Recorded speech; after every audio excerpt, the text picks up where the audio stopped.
にちは、岩根です。前回に続いてアニメーションで使用される用語の解説をします。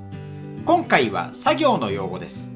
こういった用語には業界共通の定義がなく、それぞれのスタジオで慣習的に使われる言葉も多いので、人によってはそれは違うということも起こりうることをご了承ください。このチャンネルではお絵描きやアニメ作りに役立つ情報を発信していきたいと思っています。少しでも興味を持っていただけたらチャンネル登録をお願いします。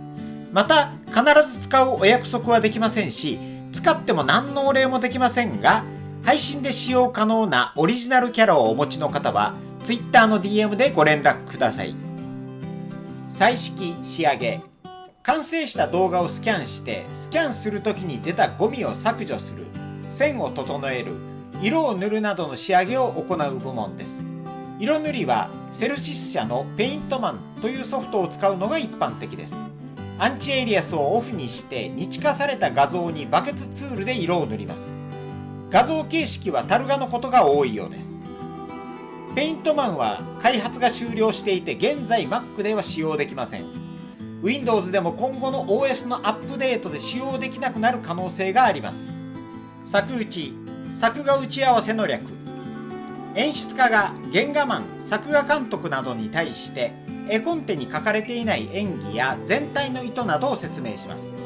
アニメーター側からは絵コンテを読んで感じた疑問点などを伝え、作画に対する方向性のすり合わせを行います。打ち合わせ中に追加で必要と分かった設定の発注なども行われます。作画監督、作監とも呼ばれます。テレビアニメの場合、1話分の作画全体の責任者を指します。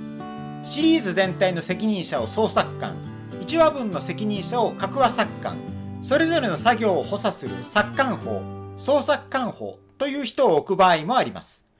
本来責任者は1人が理想ですが、近年こちらも分業化が進んでいます。撮影、各部署から完成したデータを受け取り、アニメーターがつけたタイムシートに沿って最終的な画面に合成することです。演出意図を汲み取ってタイムシートに書かれていないエフェクトを加えたり、多少の素材の不備の辻褄合わせも行われます。デジタルになって本来の意味での撮影をすることはなくなったのですが、今でも撮影と呼ばれるのが一般的です。コンポジットと呼ばれることもあります。修正、作画監督、演出、監督などがレイアウトや原画などをチェックして、こういう風に書き直してほしいという指示をすることです。今画面に映っているような色付きの作画用紙をアニメーターが描いた絵に載せて修正点を指示します。原画マンは第一原画に付けられた修正の意図を汲み取って第二原画として仕上げます。第二原画の場合は演出や監督が修正指示を出すことは少なく、主に作画監督の修正が載ります。第二原画の修正は原画マンに戻らず、第二原画と一緒に総作画監督のチェックを受けます。必要ならここで総作画監督の修正が載せられて動画担当に送られます。こういった作業の流れは、絵コンテから動画まで商業アニメーションの素材の流れと作業内容徹底解説の動画で詳しく解説しています。この動画の説明欄にリンクを貼ってありますので、ご覧いただけると嬉しいです。順組。以前解説した組線が厳密な合わせなのに対して、背景担当者にアバウトに指示する組のことです。具体的には、ブックの位置とか、階段で足が設置する位置の指定などです。上下動。歩きや走りなどで体が上下して見える現象です。極端にキャラクターのサイズが小さい場合、あえて上下動なしで動かすこともあります。足が画面の外にある場合、セルを上下させるだけで歩いているように見せる省力化テクニックも存在します。後日解説しますが、セルの規則的な上下動は特にローリングと呼ばれます。消失点。透視図法で物体が収束していく点のことです。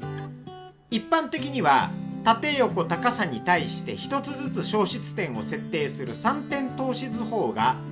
最も消失点が多い図法と考えられますが、画面構成によっては消失点は無限に増えていきます。例えば坂や斜めに配置された家具などです。白コマ、黒コマ、爆発などの表現として、画面が完全に白い画像や黒い画像を数コマ挿入することでインパクトを与えます。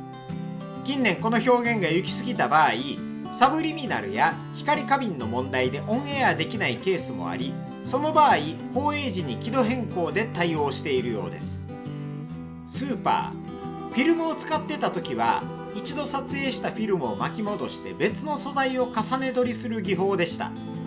以前解説した WXP と違って明るい画面では効果が分かりにくく、夜景など暗い画面で効果を発揮します。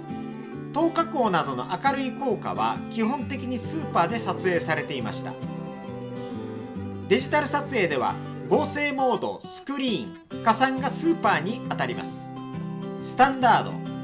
以前解説した大判作画ではない通常サイズの作画用紙を指します。スポッティング、日本のアニメは先に映像を作って後から音を録音するのが一般的ですが、稀にセリフを先に録音したり、音楽に合わせて動くなど音に合わせて絵を描くケースがあります。その時、何秒何個までこの口の形になるとか、こういうアクションをさせるといった細かい指示が入ったタイムシートをスポッティングシートと呼びます。ストロボ、今画面で表示しているように動きの残像を残す表現です。数コマの短い OL でつないで撮影します。ゆっくりとした動きを印象的に見せたい時に有効な手法です。1秒あたりに使用するセル枚数が少ないので節約にもなります。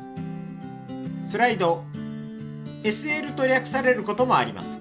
撮影でセルやブックなどを引っ張る必要があるときに矢印を添えて指示としてレイアウトに書き込みます。セル、キャラクターが書かれた連番画像ファイルのことです。透明なセルロイドに塗料を使ってキャラクターを描いていた頃の名残でこう呼ばれます。透明素材の材料がアセテートに変更されても呼び方は変わらず、デジタルで彩色するようになった今でも A セル、B セルなどの言葉として残っています。全セル、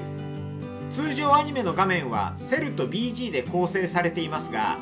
キャラクターが画面いっぱいだったり背景も含めてセルトへ動かすなど背景の作業が不要な場合、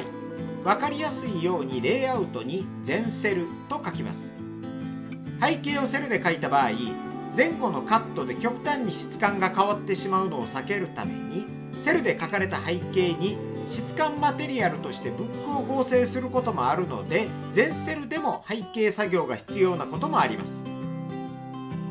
今回は作業のアニメ用語の一部を解説させていただきました。今後も50音順で用語解説をしていきたいと思っています。